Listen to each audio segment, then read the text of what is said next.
The orc woman stood at the narrow mountain pass with her iron-bound ledger open, watching the merchant count out 12 copper coins with trembling fingers, and she wondered when collecting what was owed had started to feel like stealing from frightened children.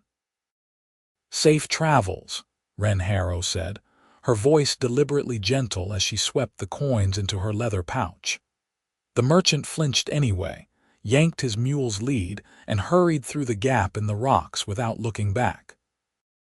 She watched him go, noting the fresh gravel she and her cousin had spread just yesterday, the new support timbers bracing the overhang that had nearly collapsed in the spring floods. The man saw none of it. He saw only her green skin, her tusks, her pointed ears, and assumed he had paid a monster to let him live.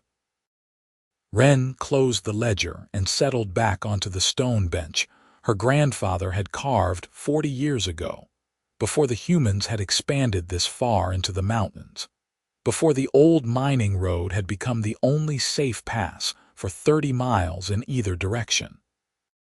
The morning sun warmed the rocks around her. A hawk circled overhead, riding the updrafts. She could hear the distant rumble of the waterfall that fed the creek below, the same creek that washed out the roadbed every winter, that required constant attention, constant repair. The next traveler appeared an hour later, a familiar shape against the bright sky. Wren recognized his gait before she could make out his face steady, unhurried, the walk of a man who knew every stone in the path because he had placed half of them there himself. Owen Blackwell. No, not Blackwell. What was it? She fumbled with her ledger, found his name from 3 weeks prior. Owen Brennan. The road mender from the Eastern Valley, the one who traveled the circuit of mountain passes offering his labor to whoever needed walls built or paths cleared. Her heart did something complicated in her chest. She told it to stop. Owen came into focus as he climbed the last switchback, and Wren found herself studying him the way she studied the road itself, looking for changes, for signs of wear. He was tall for a human, not quite 6 feet, with broad shoulders and the kind of lean strength that came from years of actual work rather than practice combat. His hair was dark brown, sun-streaked at the temples, tied back with a length of cord. His clothing was practical, well-mended, dusty from travel. But it was his eyes that had stayed with her through the 3 weeks since his last passage, gray-blue like winter clouds, set in a weathered face that somehow managed to look kind even when he was scowling at a poorly laid stone. He reached the toll station and stopped, setting down the heavy pack he carried. "Morning," he said. "Good morning," Wren replied and heard her own voice come out softer than she intended. She cleared her throat. "The road has been busy today. I can see that." He glanced at the tracks in the gravel, the fresh mule droppings, the way the dust had been churned up by multiple passages. "How has it been holding up? That eastern slope was looking unstable last time I came through." Wren blinked. No one asked about the road. They paid their toll, hurried past, and forgot the pass existed until they needed it again. "We shored it up," she said. "Used the technique you suggested with the cross bracing and the drain channels. It has been solid through 2 storms now." Owen smiled, a quick bright thing that transformed his usually serious face. "Good, that's good. I'm glad it worked." He reached for his coin purse, but Wren found herself speaking before he could open it. "No toll today." He paused, hand on the leather strings, and looked at her with those impossibly kind eyes. "What? No toll?" Wren repeated, feeling heat rise in her face. Her skin was green enough that the blush would not show, but she felt it burning in her cheeks and the tips of her ears.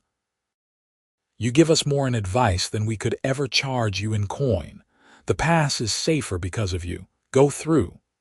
Owen stood very still. Around them, the mountain wind rustled through the scrub pines, and somewhere a rock dove called its 3-note song. "That doesn't seem fair," he said finally. "Your clan maintains this road.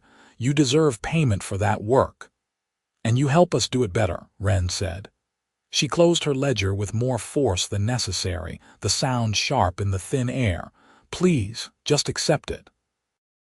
He studied her for a long moment, and Wren had the uncomfortable sensation that he could see straight through her, past the carefully maintained toll-keeper's demeanor to the lonely woman beneath, the one who had watched him leave 3 weeks ago and counted the days until he might return.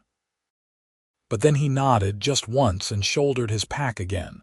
"Thank you," he said quietly. "That's kind of you. Kind."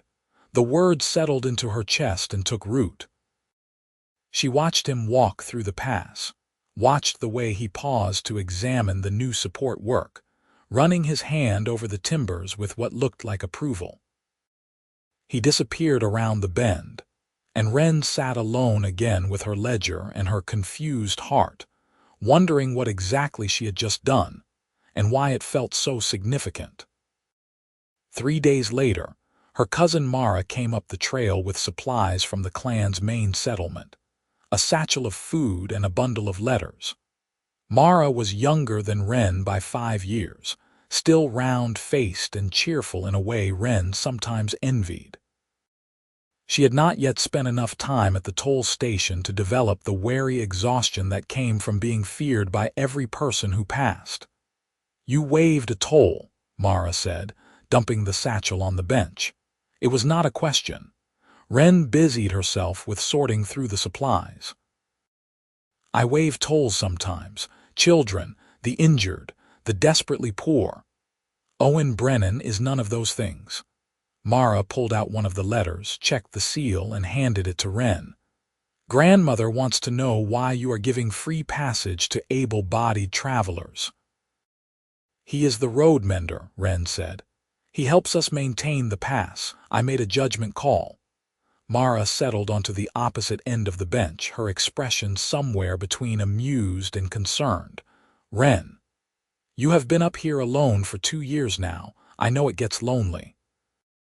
But you cannot just waive tolls because a man has nice eyes." "I did not." Wren stopped, because that was exactly what she had done, and they both knew it. She opened the letter from her grandmother, scanned the careful script. The message was gentle but clear. The tolls were not suggestions, not favors to grant or withhold on whim. They were the clan's livelihood, the funding that kept the pass maintained, that bought timber and tools and food for the workers. Every coin mattered. Wren folded the letter and tucked it into her tunic. "I understand. It will not happen again." "Good." Mara reached over and squeezed her hand. "Come down to the settlement for a few days. Let someone else take a turn up here. You need to remember what it is like to have conversations with people who are not terrified of you." But Wren shook her head. She had built a life in this high place, carved out a purpose in maintaining the road and keeping the ledger. The thought of leaving, even for a few days, made her anxious. What if the weather turned? What if a rockfall blocked the pass and no one was there to clear it? What if Owen came through again and she was not here to see him? That last thought was the most troubling, and the one she refused to examine too closely. Mara left that afternoon, and Wren returned to her solitary routine. The tolls came in steadily through the late summer. Merchants, mostly, hauling goods between the eastern valleys and the western trading posts. The occasional farmer driving livestock to market. A few travelers on horseback, wealthy enough to pay without complaint. Wren collected the fees, recorded them in her ledger, and used the funds exactly as they were meant to be used, replacing worn timbers, clearing rockfalls, spreading new gravel where the old had washed away. The pass was in the best condition it had been in years, and still the travelers looked at her with fear. August became September. The nights grew cold, and Wren began preparing for the difficult season ahead. Winter in the mountains was harsh, and the pass needed to be reinforced before the first serious snows came. She was hauling timbers into place one morning, wrestling with a support beam that was just slightly too heavy for one person to manage, when she heard footsteps on the trail. Owen appeared around the bend, and Wren nearly dropped the timber on her foot. "Need help with that?" he asked, and without waiting for an answer, he crossed to her and took the other end of the beam. Together they lifted it into place, slotting it into the brackets Wren had prepared. She secured it with iron pins while he held it steady, and when it was done, they both stepped back to examine the work. "Good placement," Owen said. "That should hold through anything the winter can throw at it." Wren wiped her hands on her trousers, acutely aware of how close he was standing, how she could smell the wood smoke and pine sap that clung to his clothes. "Thank you for the help." "My pleasure." He glanced around the pass, taking in the other repairs she had been making, the stacks of prepared timber, the cleared drainage channels. "You have been busy." "The pass does not maintain itself." "No," he agreed. "It does not." He shifted his pack, and Wren realized with a sinking feeling that he was preparing to move on, to continue his circuit to the next pass, the next settlement. "Your toll is 8 copper, Wren said quickly. The words came out too loud, too abrupt. "For passage, 8 copper coins." Owen's eyebrows rose. "I thought last time was an exception," Wren said. "My grandmother reminded me that we cannot run the toll station on gratitude and good intentions. The work requires funding." She pulled out her ledger, opened it to a fresh page, pen poised to record the transaction. Her hands were not quite steady. Owen reached for his coin purse, counted out 8 copper pieces, and placed them in her palm. His fingers brushed hers, calloused and warm, and Wren felt that touch travel up her arm like electricity.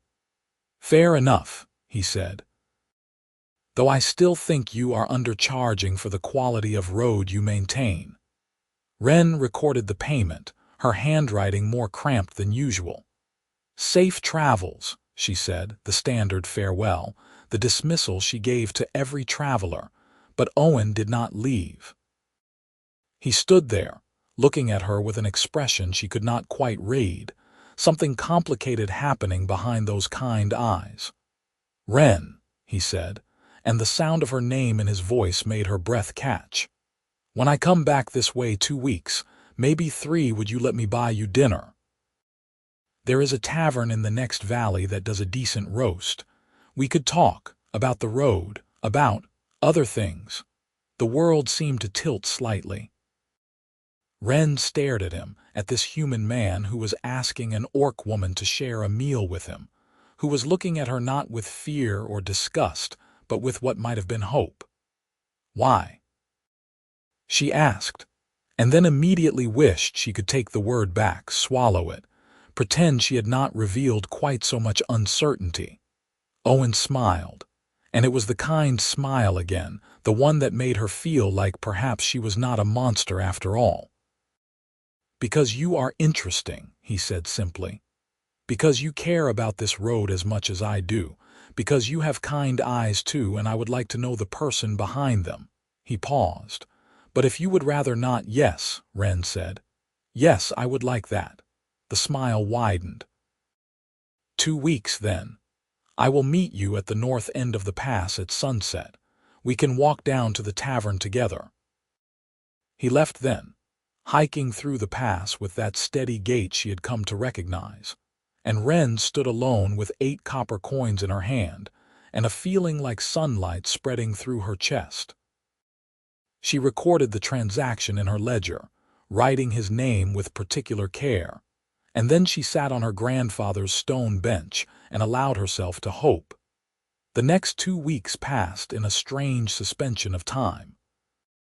Wren maintained the road, collected tolls, and counted down the days with an anticipation that felt almost foolish. She was 32 years old enough to know better than to build fantasies around a single invitation to dinner.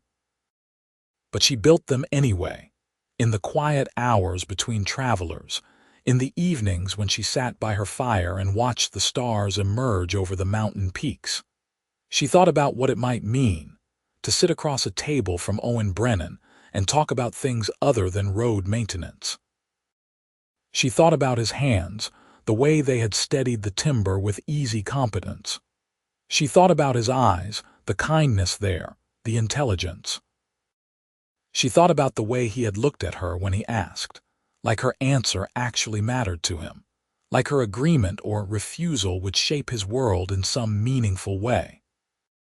On the 13th day, a rider came through the pass on a fine bay horse, wearing the colors of Lord Garrett's household. Wren collected the toll 12 copper, the standard rate for mounted travelers, and recorded it in her ledger. The rider barely glanced at her, which was almost refreshing after so many fearful stares. "This toll system," the rider said abruptly.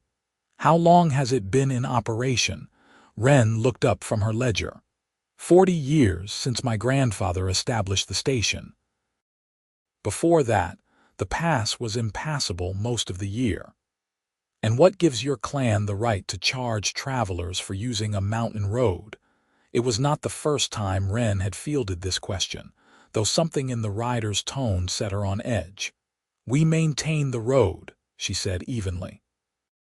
"Without our work, it would wash out, collapse, become too dangerous to use. The tolls fund that maintenance. Travelers pay for the service we provide." The rider made a non-committal sound and urged his horse forward.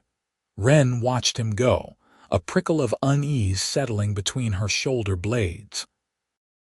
Something about that exchange had felt like more than idle curiosity. It had felt like reconnaissance. She shook off the worry. Lord Garrett administered the eastern valleys, but his authority had never extended this high into the mountains, never interfered with the clan's management of the pass. There was no reason to think that would change now. The 14th day came, bright and cold, and Wren found herself too restless to settle to any task. She checked the road twice, searching for problems that did not exist. She reorganized her supplies. She counted the toll money 3 times and got 3 different totals before forcing herself to stop and breathe. Owen might not come. He might have been delayed, or changed his mind, or forgotten entirely. She needed to prepare herself for disappointment. But when the sun began its slow descent toward the western peaks, when the light turned golden and the shadows stretched long across the rocks, she heard footsteps on the trail, and there he was. Owen had cleaned up since she last saw him. His hair was freshly washed, tied back neatly, and he wore a shirt that was not quite new but clearly his best. He carried no pack, no tools, just himself and a tentative smile that grew wider when he saw her waiting at the north end of the pass. "You came," he said, and there was relief in his voice, as if he too had been bracing for disappointment. "I said I would," Wren replied. She had agonized over what to wear, finally settling on her best trousers and a green tunic that her cousin had embroidered with silver thread around the collar. It was the finest thing she owned, and she felt simultaneously overdressed and inadequate. "You look beautiful," Owen said, and the simplicity of it, the directness, made Wren's breath catch. "Thank you," she managed. You clean up well." He laughed, a surprised sound that echoed off the rocks. "High praise indeed." He offered her his arm, a formal gesture that seemed incongruous here in the mountains but somehow right.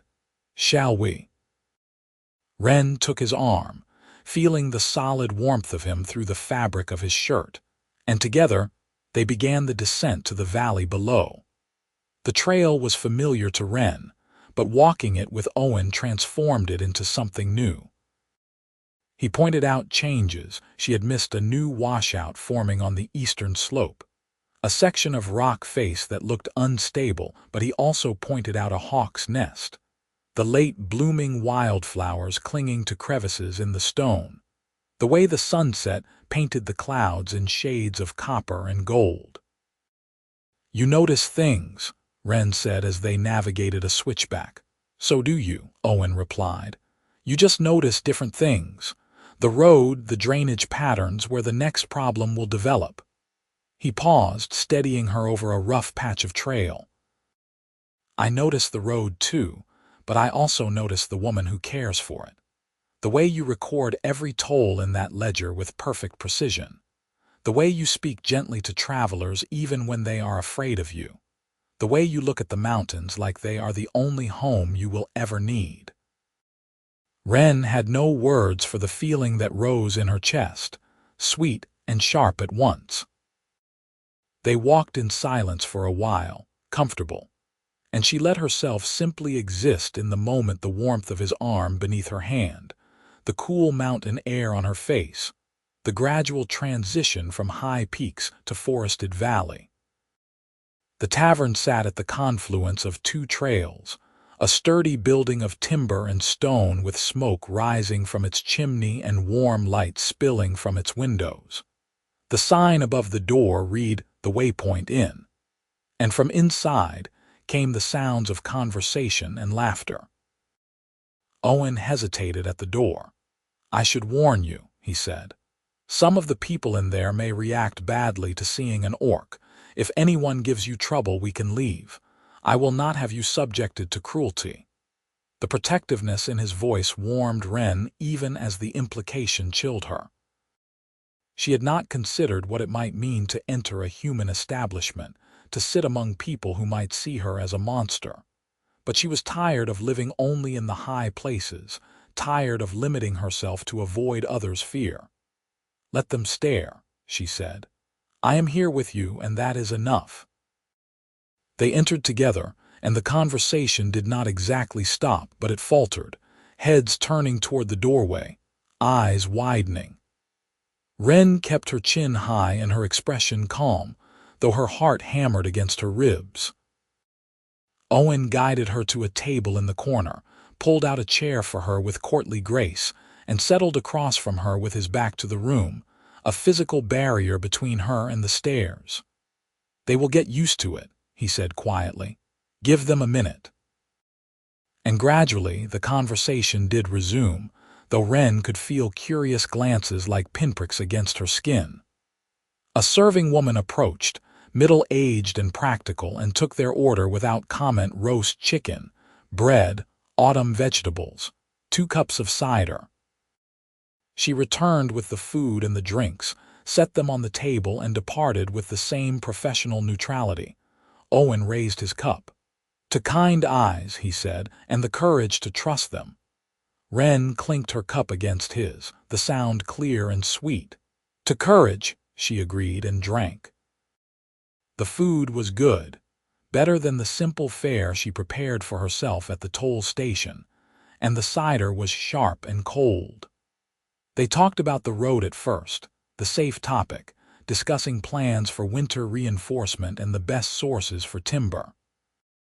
But gradually the conversation expanded, reaching into other territory. Owen told her about growing up in a southern valley, the youngest of 6 children, learning the road-mending trade from his father and his grandfather before him. He spoke about the satisfaction of good work done well, the pleasure of seeing a damaged path restored to safety and function. He had been married once, years ago, but his wife had died in childbirth along with the baby, and he had never found anyone else who made him want to try again. Until now, his eyes said, though his mouth did not speak the words. Wren told him about her childhood in the clan's main settlement, about learning the family trade of toll keeping from her grandfather, about taking over the high pass station 2 years ago when the previous keeper retired. She spoke about the loneliness of the work, the way it wore on her to be feared by everyone who passed, to be seen as a necessary evil rather than a person providing a service. You are more than your work, Owen said. You know that, right? You are not just the toll keeper. You are Wren. You are a woman who loves the mountains and takes pride in her labor and has the most expressive eyes I have ever seen. When you are angry, they go dark like a storm. When you are pleased, They catch the light like sun on water. Wren felt her face heat. You have been watching my eyes quite closely. I have been watching all of you quite closely, Owen admitted. Since the first time I came through your pass, actually. You were arguing with a merchant who insisted the toll was too high, and you were patient with him, explaining exactly where every copper went, showing him the maintenance logs. You did not have to do that. You could have just demanded payment, but you took the time to help him understand. And I thought there is a person worth knowing. I thought you were too serious, Wren said. The first time you came through, you frowned at everything, examined every stone like you were looking for flaws. I was looking for flaws, Owen said. That is my job, but I was also impressed. Your clan's work is excellent. The pass is better maintained than most roads I see in the valleys, and you do it with a fraction of the resources. He reached across the table, tentative, and laid his hand over hers. I wanted to know the person responsible for that. And then I met you, and I wanted to know everything. Wren turned her hand palm up, lacing her fingers with his. His hand was larger than hers, scarred and weathered, strong and gentle at once. This is strange, she said. Humans do not usually. We are not supposed to, I know, Owen said. I know there are people who will say this is wrong, that you are too different, that I am betraying my own kind or some such nonsense. But Wren, I have spent my entire adult life building roads, creating paths where there were none before. I am not about to stop just because the path forward with you is one no one else has walked. The words settled into Wren like a promise, like a foundation stone laid with absolute precision. She squeezed his hand, unable to speak past the tightness in her throat, and Owen smiled at her with such warmth that the rest of the tavern seemed to fade away. They left when the candles burned low, stepping out into the cold night air with stars brilliant overhead. Owen walked her back up the trail, taking his time, and when they reached the toll station, he did not immediately say goodbye. May I see you again? He asked. Not just in passing, not just when I come through on my circuit, properly, intentionally. Yes, Wren said. Yes, please. He kissed her then, a soft, careful press of lips that sent warmth cascading through her entire body. When he pulled back, his eyes were bright, and Wren thought she had never seen anything more beautiful than this man who looked at her like she was worth walking unmarked roads to find. 2 weeks, he said. I will come back in 2 weeks, and we will have another evening, and another after that, for as long as you will have me. I will have you for as long as you are willing to stay, Wren said, and meant it with every fiber of her being. He left then, disappearing down the trail, and Wren stood alone under the stars with her heart singing. The next morning brought complications. A formal rider appeared at the toll station, this one bearing an official seal and a scroll case. Wren accepted the case with growing dread, opened it, and read the proclamation inside with increasing disbelief. By order of Lord Garrett, administrator of the Eastern Valleys, the toll station at High Pass was declared an illegal operation engaging in banditry and extortion. All toll collection was to cease immediately. The road was to be surrendered to Lord Garrett's authority for proper administration. Failure to comply would result in forcible seizure and prosecution. Wren read it twice, then a third time, trying to make sense of the words. Banditry. Extortion. As if maintaining a mountain pass through brutal winters and dangerous conditions was somehow theft. She sent a runner down to the clan settlement with the proclamation and a request for her grandmother and the clan elders to come to the pass.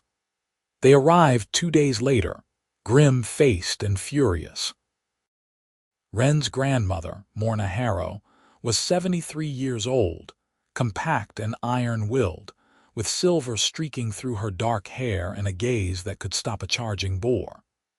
She read the proclamation, crumpled it in her fist, and swore in the old language with impressive creativity. "This is a land grab," she said flatly. "Garrett wants control of the pass, probably to raise the tolls himself and pocket the difference. The road is too valuable, and he has finally noticed." "What do we do?" Wren asked. "We fight," Morna said. "Legally, if possible. We have records going back 40 years proving we have maintained this road, that the tolls are legitimate fees for service rendered. We will take those records to the regional magistrate and petition for a judgment." But the other elders looked doubtful. "The magistrate is human," one of them said. "And we are orcs. Even with perfect records, do you think he will rule in our favor?" "He might," Morna said, "if we can prove beyond doubt that the toll is not extortion but legitimate maintenance funding. If we can show that without our work, the pass would be unusable." "We need an expert witness," another elder said. "Someone who can testify to the condition of the road, to the necessity of the work we do. Someone the magistrate will actually listen to." Wren's heart leaped. "I know someone," she said. "Owen Brennan. He is a road mender. He travels the circuit. He knows this pass better than almost anyone, and he can testify to the quality of our maintenance, to the fact that we provide a genuine service." Morna studied her with sharp eyes. "This is the man you waived a toll for." "Yes," Wren admitted. "But that does not change the fact that he is an expert, that his testimony would carry weight. He understands roads, and he understands this pass specifically. If anyone can make the magistrate see reason, it is Owen." The elders conferred in low voices, and finally Morna nodded. "Find him. Ask him. But Wren, do not mistake his kindness to you for willingness to testify against a human lord. He may not be willing to take that risk." The words stung, but Wren could not deny their truth.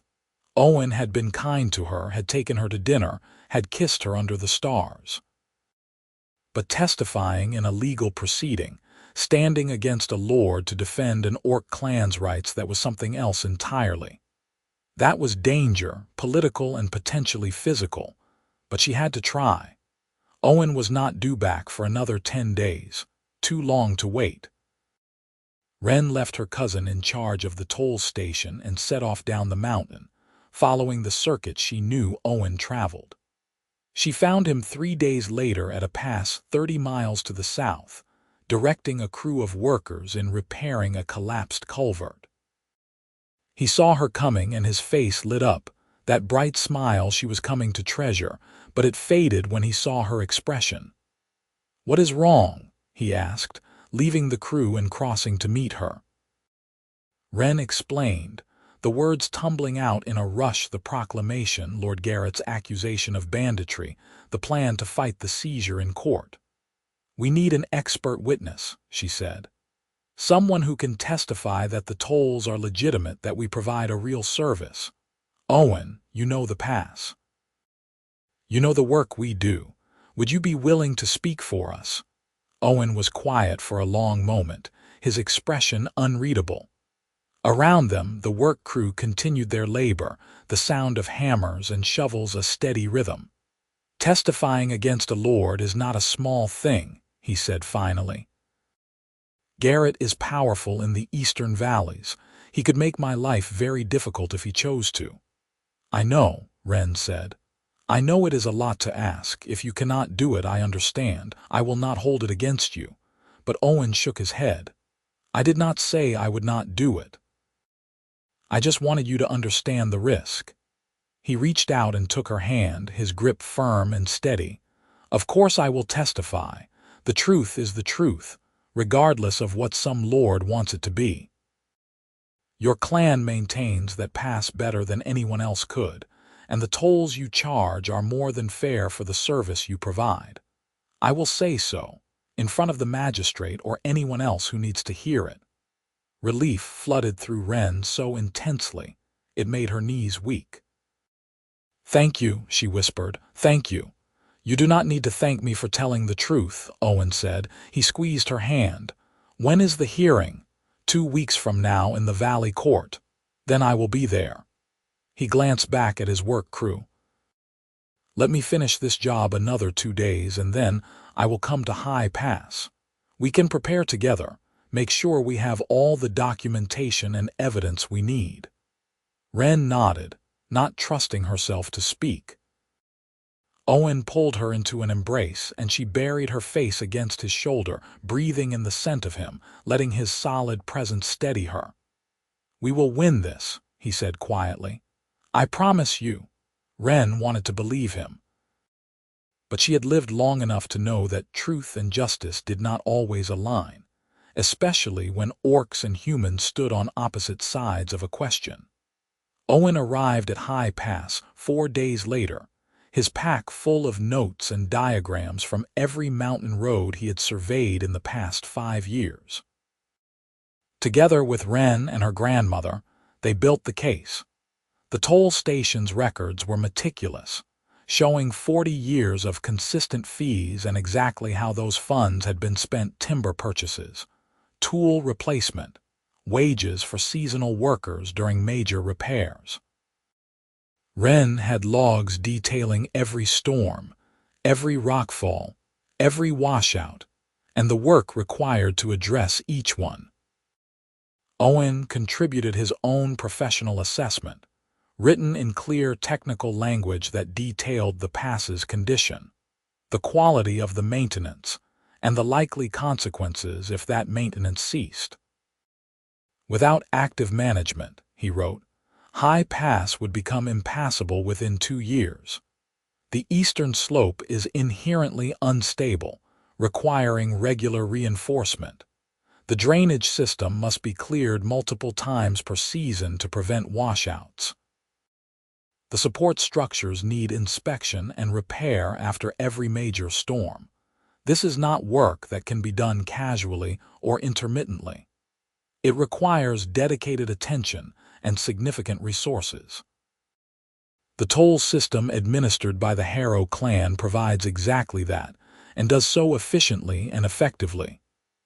They worked long hours, cross-referencing documents, preparing statements, anticipating arguments. In the evenings, when Morna and the other elders retired, Wren and Owen would sit by the fire and talk, not about the hearing but about everything else: memories and dreams and the small details that made up a life. Owen told her about his favorite roads, the ones he returned to year after year because he loved their particular challenges. Wren told him about winter at the toll station, the fierce, beautiful solitude of being snowbound in the mountains. They talked about food and whether there was any truth to the old stories about dragons in the deepest peaks. And sometimes they did not talk at all. Sometimes Owen would pull Wren close and they would sit in comfortable silence, watching the fire burn low, his hand gentle on her back, her head resting against his shoulder. "Whatever happens," Owen said one night, "I want you to know this is not just about the road for me. Not anymore." Maybe it never was. "What is it about?" Wren asked, though she thought she knew. "You," Owen said simply. "It is about you and the fact that I cannot imagine my life now without you in it. I know it has only been a few weeks. I know it is fast. But Wren, when I am with you, everything makes sense in a way it has not for years. You are," he stopped, searching for words. "You are the road I did not know I was looking for, the one that leads home." Wren turned in his arms, looked up at his face, those kind eyes that had seen her from the beginning. "I love you," she said, the words simple and true. "I did not plan to, I did not expect to, but I do." Owen's expression softened into something almost reverent. "I love you too," he said, and kissed her with a tenderness that made her heart ache. The hearing took place in the Valley Courthouse, a stone building that seemed designed to intimidate. Wren entered with her grandmother, Owen, and 3 other clan elders, and they took their seats on hard wooden benches while Lord Garrett and his retinue filled the opposite side of the room. Garrett was a thick man in his 50s, well-dressed and prosperous-looking, with the air of someone who expected the world to arrange itself to his liking. He looked at Wren and the elders with undisguised contempt, and at Owen with something like surprise, as if he had not expected a human to stand with orcs. The magistrate entered, and everyone rose. He was an older man, lean and austere, with gray hair and an expression that gave nothing away. He seated himself behind the bench, arranged his papers, and gestured for everyone to sit. "I have read the petition and the response," he said. "This court will now hear arguments regarding the status of the toll station at High Pass. Lord Garrett, you claim the toll constitutes illegal banditry. Present your case." Garrett stood, and his argument was polished, persuasive. The road, he claimed, was a natural pass through the mountains, not property that could be owned or controlled. The Harrow clan had no legal right to charge travelers for using a public thoroughfare. The tolls were extortion, plain and simple, preying on people who had no alternative route. If the pass truly required maintenance, that should be the responsibility of proper authorities, meaning himself, not a clan of orcs who probably did little more than collect coins and intimidate travelers. It was an ugly argument built on prejudice and assumption, but it was delivered with confidence, and Wren watched the magistrate's face for any sign of how it was landing. Then it was their turn. Morna stood, steady and dignified, and presented the clan's case. The pass had been unusable before her father-in-law established the toll station 40 years ago.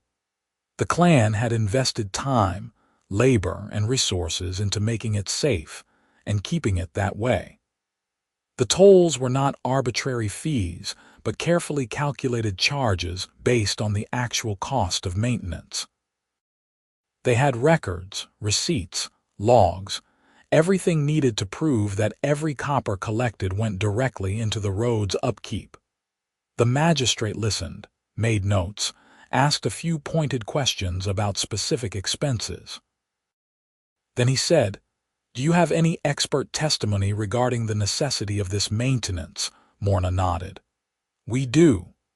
Owen Brennan, a professional road mender who has surveyed High Pass multiple times, is prepared to testify." Owen stood, and Lord Garrett's attorney immediately objected. "This man has a personal relationship with the toll keeper," he said. "His testimony cannot be considered impartial." The magistrate looked at Owen. "Is this true?" "Yes," Owen said clearly. "I am courting Wren Harrow, the current toll keeper. But my professional assessment of the road is independent of that relationship.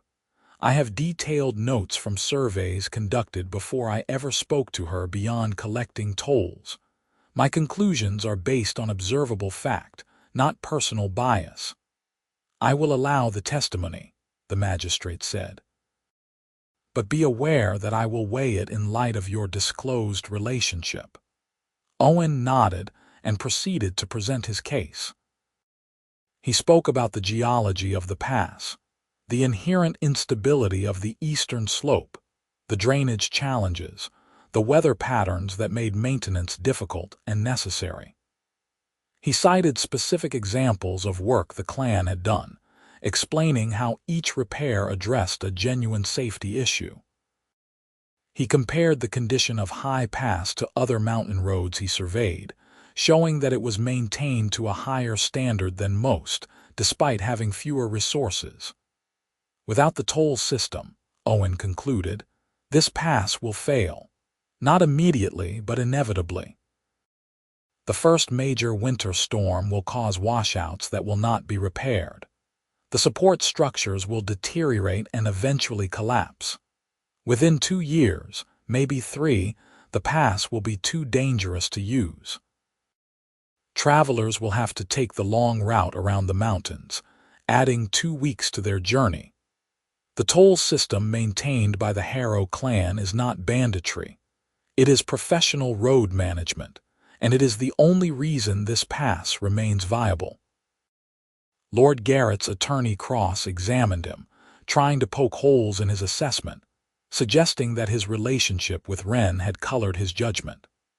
But Owen remained calm, referring back to his notes and surveys, providing specific technical details that could not be dismissed as mere opinion.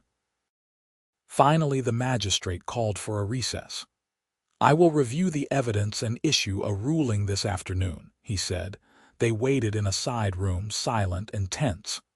Wren held Owen's hand, drawing strength from his presence. Morna paced, her expression grim. The other elders sat quiet, their faith in human justice clearly limited. 3 hours later, they were called back into the courtroom. The magistrate looked out over the assembled parties, his expression still unreadable. "I have reviewed the evidence presented by both sides," he said. "The question before this court is whether the toll station at High Pass constitutes illegal banditry or legitimate road management."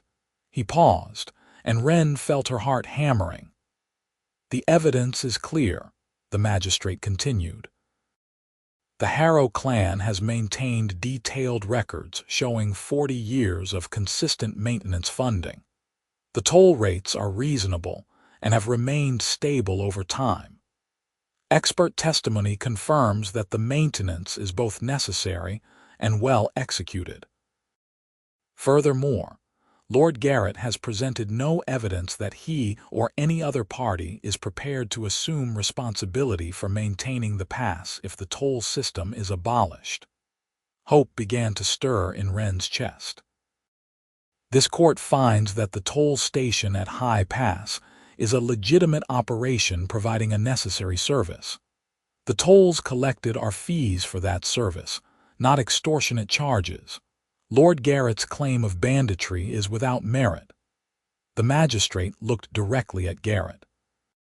"The pass will remain under the administration of the Harrow clan, and toll collection will continue as before. Furthermore, I am ordering that the road status be formally registered as a maintained tollway, with all the legal protections that entails." Relief crashed over Wren like a wave. Beside her, Morna let out a breath she must have been holding for hours. Owen squeezed her hand, and when she looked at him, he was smiling. Lord Garrett stood, his face mottled with anger. "This is outrageous. You are allowing orcs to— I am allowing qualified road managers to continue their work," the magistrate interrupted. "My ruling stands. This hearing is concluded." They left the courthouse in a state of shocked triumph. Outside, in the afternoon sunlight, Morna pulled Wren into a fierce hug. "We did it," she said. "We actually did it." "Owen did it," Wren said, turning to look at him. "His testimony made the difference." But Owen shook his head. "Your records made the difference. Your 40 years of meticulous work. I just explained what you had already proven with your actions." That evening, the clan held a celebration at the main settlement, and Wren and Owen were the guests of honor. There was food and music, and a sense of relief so profound it felt like joy. Wren sat with Owen at the center of it all, his arm around her shoulders, and felt the weight of the past weeks finally lift. Later, when the celebration had quieted and most people had retired, Owen walked Wren back toward the guest quarters. They stopped in a garden overlooking the valley where late blooming flowers scented the cool air and the moon cast silver light over everything. "I have been thinking," Owen said, "about the future, about where I go from here." Wren's heart clenched. "You are leaving." "Not if you do not want me to," Owen said quickly. He turned to face her, taking both her hands in his. "Wren, I have spent my adult life traveling, going from one job to the next. It is good work, satisfying work, but it is also lonely. And now I have found you, and I do not want to leave." "I want to stay if you will have me." "Stay," Wren repeated, hardly daring to believe. "At the pass," Owen said. "With you, I could help maintain the road, handle some of the heavier repairs. I know winter is coming, and that is the hardest season. You should not have to face it alone." He paused. And beyond that, beyond the practical reasons, I want to be where you are. I want to build a life with you if you want that too. Wren felt tears prick her eyes, hot and unexpected. I want that, she whispered, more than anything. Owen pulled her close, and they stood together in the moonlight, holding each other like they were the only solid things in a shifting world. The winter that followed was brutal, as mountain winters always were, but it was also the happiest time Wren had ever known. Owen moved into the toll station, bringing his tools and his knowledge and his steady presence. Together they reinforced the pass against the storms, cleared snow after each blizzard, monitored the support structures for signs of strain. The work was hard, sometimes desperately so, but they did it together. Owen's strength complemented Wren's knowledge of the pass's particular quirks, and they developed a rhythm, a partnership that felt as natural as breathing. In the evenings, they would sit by the fire in the station's small living quarters, sharing meals and stories and comfortable silences. Sometimes, Owen would read aloud from the battered books he had collected in his travels, his voice turning the simple words into something magical. Sometimes Wren would mend clothing or update the toll ledger while Owen whittled, his hands creating small, beautiful things from scraps of wood. And at night, they would lie together in the narrow bed, warm beneath heavy blankets, and talk about the future they were building. When spring comes, Owen said one night, his hand tracing idle patterns on her arm, I was thinking we could rebuild the southern shelter, the one that collapsed last year, make it bigger, sturdier, a proper way station for travelers who get caught by bad weather. That would be good, Wren agreed. We could store emergency supplies there, firewood and food, maybe have a logbook for travelers to sign so we know if someone passes through and does not arrive at their destination. Exactly. Owen kissed the top of her head. We could make this whole route safer, not just the pass itself. Establish a network of shelters, keep them stocked and maintained. That would be expensive, Wren pointed out. More than the tolls currently fund. Then we apply for a regional grant, Owen said. Or we raise the tolls slightly but provide additional services to justify it. Better signage, cleared trails, regular patrols during dangerous weather. His enthusiasm was infectious, his mind already working through the logistics. Wren smiled into the darkness. You really love this, don't you? The planning, the building, making things better.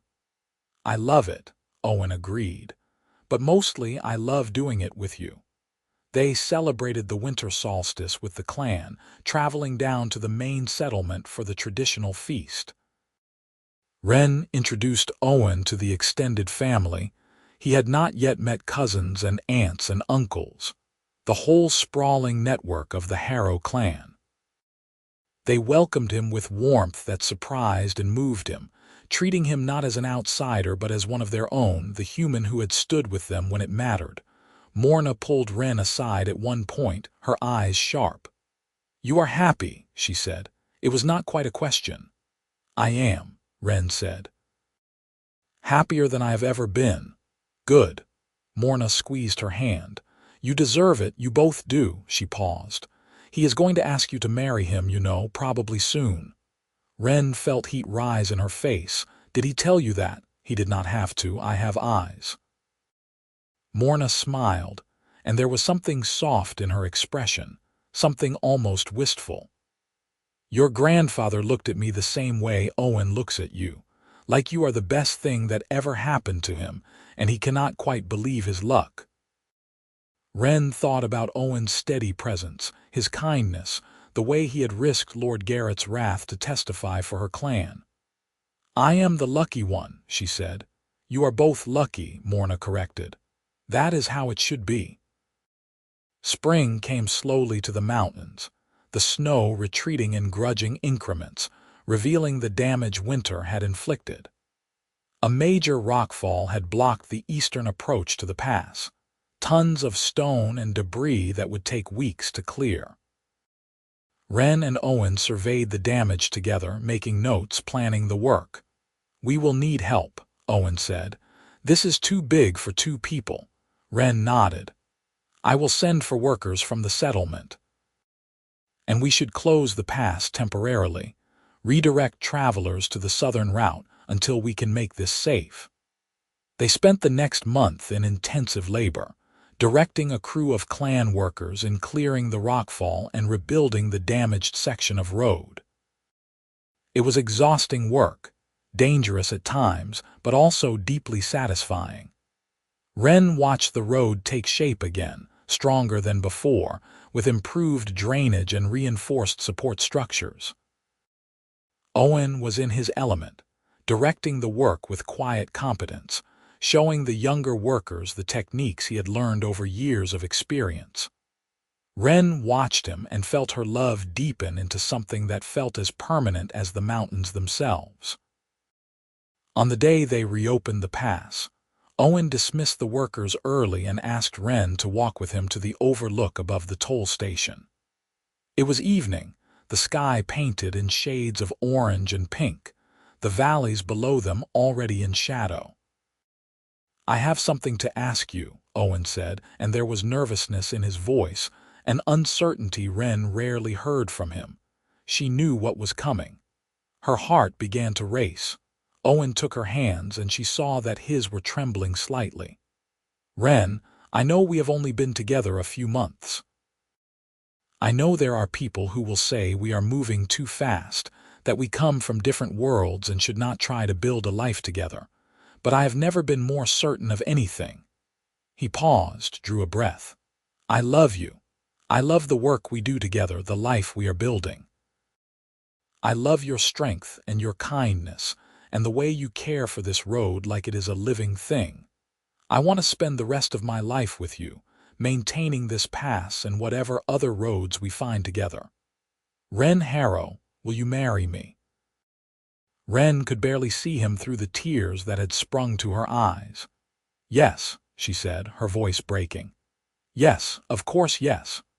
Owen pulled out a ring, simple silver with a single green stone, and slid it onto her finger. It fit perfectly. He must have gotten her size from one of her other rings, planned this carefully, waited for the right moment. "I love you," Wren said, pulling him into a kiss that tasted of salt and joy. "I love you so much." They stood together on the overlook as the sun set and the stars emerged, holding each other close, and Wren thought about how strange and wonderful life could be. How it could transform in ways you never expected.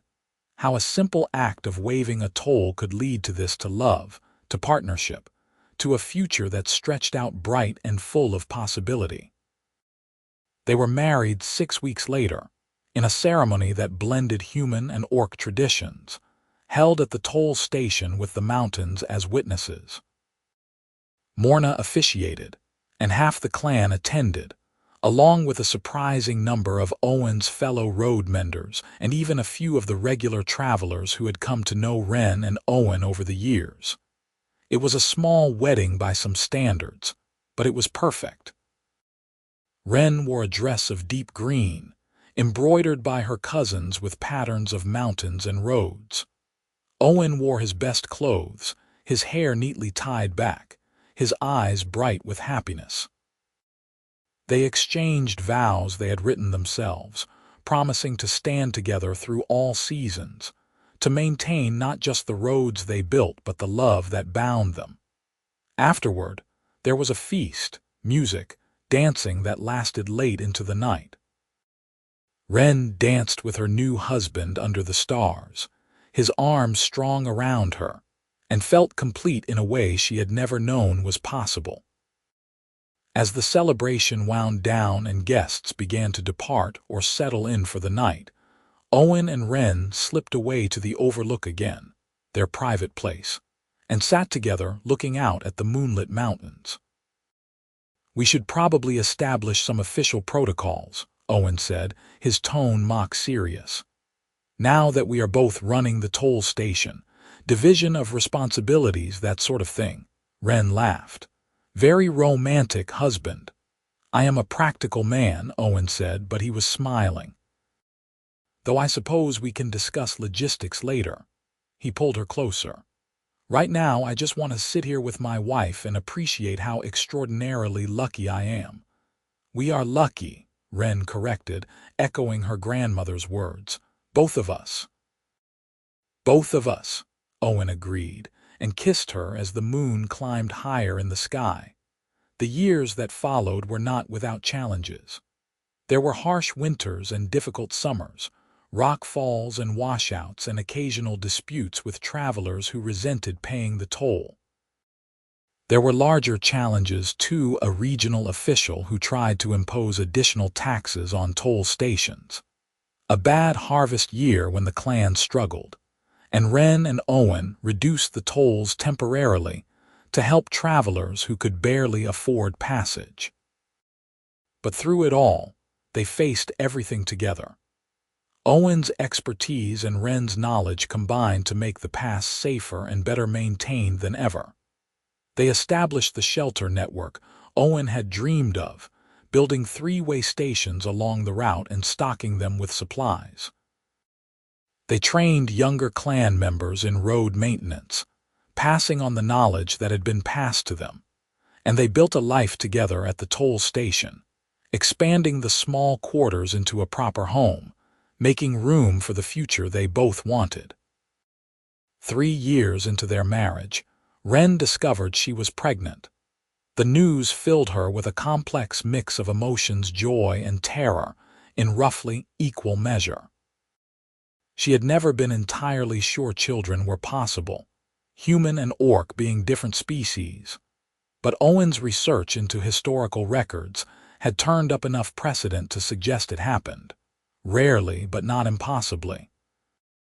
Owen was elated when she told him, sweeping her up in an embrace and then immediately setting her down again with excessive care, worried he might hurt her. "Are you happy?" he asked anxiously. "Is this what you want?" "I am terrified," Wren admitted. "But yes, I am happy." The pregnancy was difficult, her body struggling with the unfamiliar process, but the clan's healer was skilled and attentive. Owen hovered, worried and protective, until Wren finally had to send him out on road maintenance just to get some space. But his concern was touching, his care unwavering. Their son was born on a cold winter morning, small but healthy, with his father's gray eyes and his mother's green-tinted skin. They named him Owen Brennan, and Owen held him with such tenderness that Wren fell in love with her husband all over again. Rowan was followed 2 years later by a second son, Liam, who came into the world squalling and demanding and utterly perfect. The toll station became a home in a deeper sense, filled with the sounds of children growing, learning, exploring the mountains that were their inheritance. Wren taught them about the road, about maintenance and tolls and the importance of the work they did. Owen taught them about craftsmanship, about taking pride in labor well done, about kindness to travelers even when that kindness was not returned. And both of them taught their sons about love that crossed boundaries, about choosing your own path even when others said it was impossible. The boys grew up strong and curious, comfortable in both human and orc spaces, accepted by the clan and by Owen's community of road menders. They learned both languages, both traditions, and made their own synthesis of the two. When Rowan was 7 and Liam was 5, Wren and Owen decided it was time to rebuild the pass house itself. The old structure had served well for decades, but it was small, drafty, increasingly inadequate for a family. They designed a new building together, larger and sturdier, with proper living quarters and a dedicated space for the toll station, with room for storage and a workshop where Owen could pursue his carpentry during the quiet winter months. The construction took 2 years, during which they lived in temporary quarters and juggled family life with the ongoing work of maintaining the pass. It was chaos, exhausting and sometimes frustrating, but they managed it together, the way they managed everything.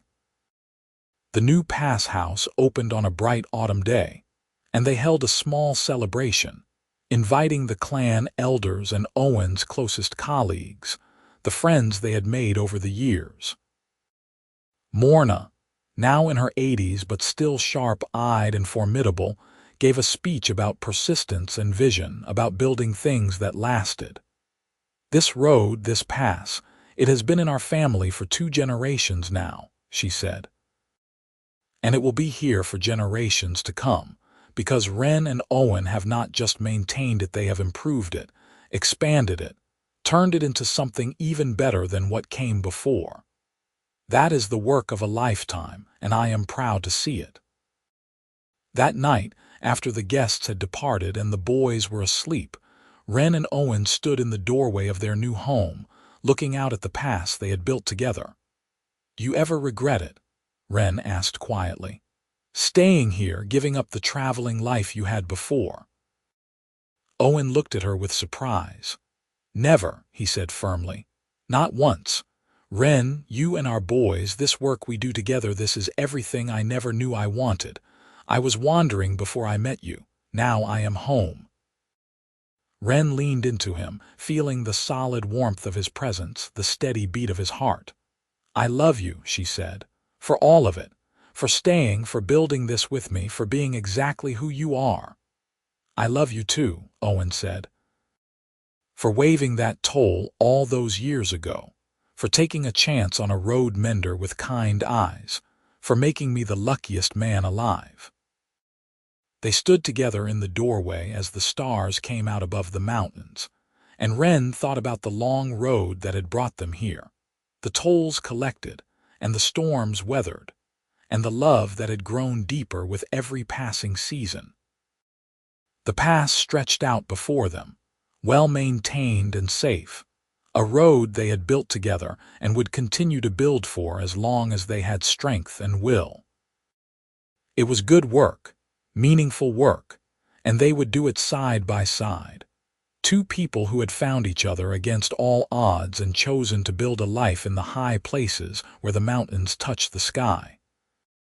The wind carried the scent of pine and coming winter, and somewhere in the distance, a night bird called. Wren took Owen's hand, lacing her fingers with his, and together they turned back into their home, closing the door against the cold, ready for whatever roads the future might bring.